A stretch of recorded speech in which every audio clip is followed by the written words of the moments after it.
রেবন্ত উপাসনার রীতি বাংলায় একটি বেশ পুরানো রীতি। রেবন্ত হচ্ছে সূর্যের পুত্র।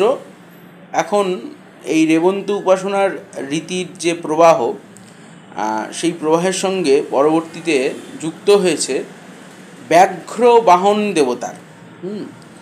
ব্যাঘ্র বাহন দেবতাকে বিভিন্ন জায়গায়, ব্যাঘ্র অধ্যুষিত বাংলার বিভিন্ন জায়গায় বিভিন্নভাবে পূজা করা হয়।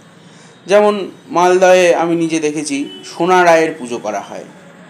তারপরে ধরুন দক্ষিণবঙ্গে পঞ্চানন্দের পুজো করা হয়, যার বাহন বাঘ, বহু ক্ষেত্রেই বাঘ।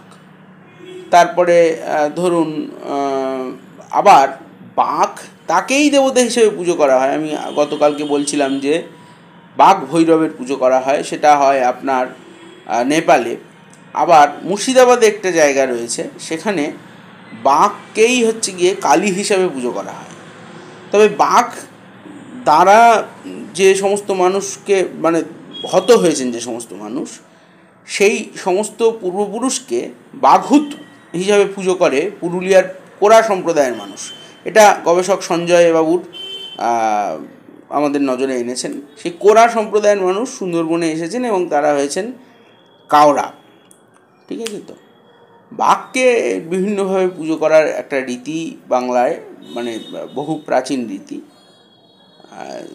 ইসলামী পিরিয়ড শুরু হওয়ার পরে, সুলতানি পিরিয়ড শুরু হওয়ার পরে এখানে প্রভাকর রায়ের পুত্রকে, দক্ষিণ রায় যাকে বলা হচ্ছে, প্রভাকর রায় এবং নারায়ণী দেবীর পুত্র, তিনি একজন অত্যন্ত সাহসী সেনাপতি। কোথাও কোথাও তাকে বলা হচ্ছে বসন্ত রায়ের সেনাপতি, রাজা বসন্ত রায়ের সেনাপতি। সেটা নিয়ে দ্বিধাদ্বন্দ্ব রয়েছে।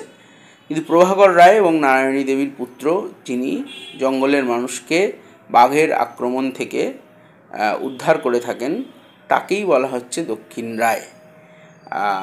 দক্ষিণ রায়ের যে ধ্যান মন্ত্র বলা হচ্ছে, সেই ধ্যান মন্ত্রতে অদ্ভুত কথা বলা হচ্ছে, দ্বিভুজং রক্তবর্ণং জটিলং, এই সমস্ত কথা বলা হচ্ছে।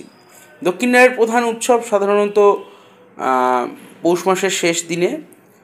ধপধপিতে দক্ষিণ রায়ের একটি মন্দির রয়েছে। কাঁচরাপাড়াতে দক্ষিণ রায়ের যে মন্দিরটা রয়েছে, সেই মন্দিরে পুজোটা হয় দোল উৎসবের দিন। হাওড়ার বিভিন্ন জায়গায় দক্ষিণ রায়ের মন্দির রয়েছে, কিন্তু বেশিরভাগ জায়গাতেই আপনার ওই পৌষ সংক্রান্তিতেই তার পুজো হয়। বারামুণ্ড হিসেবে দক্ষিণ রায়ের পুজো করা হয়। ভেবিয়াতে ফাল্গুন মাসে দক্ষিণ রায়ের পুজো করা হয়।